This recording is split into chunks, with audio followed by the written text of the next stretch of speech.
I have been sent into the world to receive God's new revelation for this time and the times to come. I have been sent here from the angelic assembly, of which I am a part. I have been sent here with the blessings of Jesus, Buddha, and Muhammad, who are all part of the angelic assembly, the great former messengers that have come to the world, to further human civilization, and to bless and honor the power and the presence that lives within the human family. They are all servants of God, as am I. I have come now to this great turning point in humanity's evolution and history, to prepare humanity for a world in decline, a world of diminishing resources, and the growing risk of perpetual war and conflict. I have come to prepare humanity for its engagement with the universe full of intelligent life, an engagement that has already begun in ways that are detrimental to the freedom and future of humanity.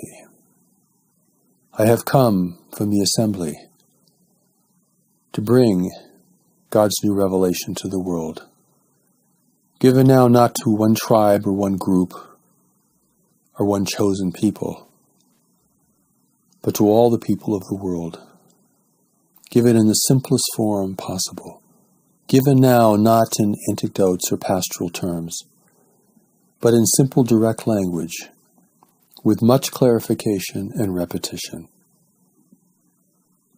Given now in such a way that it could be translated easily into all the world's languages. Given now that it can be understood by all who seek a genuine connection with the divine, and who realize that they are in the world for a greater purpose, and seek to know that purpose and to live that purpose. Heaven has sent me here. Here I am a man, I am imperfect, but I bring with me the power of and the will of heaven, and of the great assembly that watches over the world. I bring the blessing of heaven, but also the warning of difficult times ahead, for which every person must prepare to whatever extent they can. I have come to bring a revelation about life in the universe that has never been presented in the world before, so that humanity can understand the greater environment of life in which we have always lived here, and for which you must now prepare. I bring the strength of knowledge that is the core of all the world's religions, which is the deeper aspect of each person that is still connected to God, and that will lead each person towards a greater redemption and service in the world, if it could be recognized clearly, and if the steps to this knowledge can be established and made available to people everywhere. For God has not lost sight of the needs of humanity, and has more to say to an evolving world. There is no one in the world, no scripture, no teacher, not even the angelic assembly, that can say what God can or cannot do next. For God speaks when God wills, and God has now sent a great message into the world for all the world's peoples to hear and to understand. Let no one then deny this, for it would be foolish and ignorant to do so. And people of good faith in all religious traditions understand that God's new revelation will enrich your tradition and give it a greater future and destiny in a changing world, and also within a greater community of life in the universe.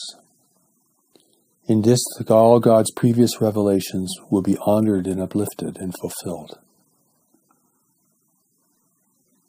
Only God knows how this is possible and what this truly means.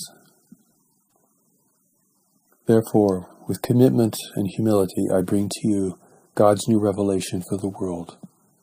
May you have the humility, the honesty, and the sincerity to receive it and to consider it for yourself, and to recognize its great well of wisdom and the pathway to redemption that it offers, that is now given in a pure form uncorrupted and unchanged by human adoption, human manipulation, and human corruption.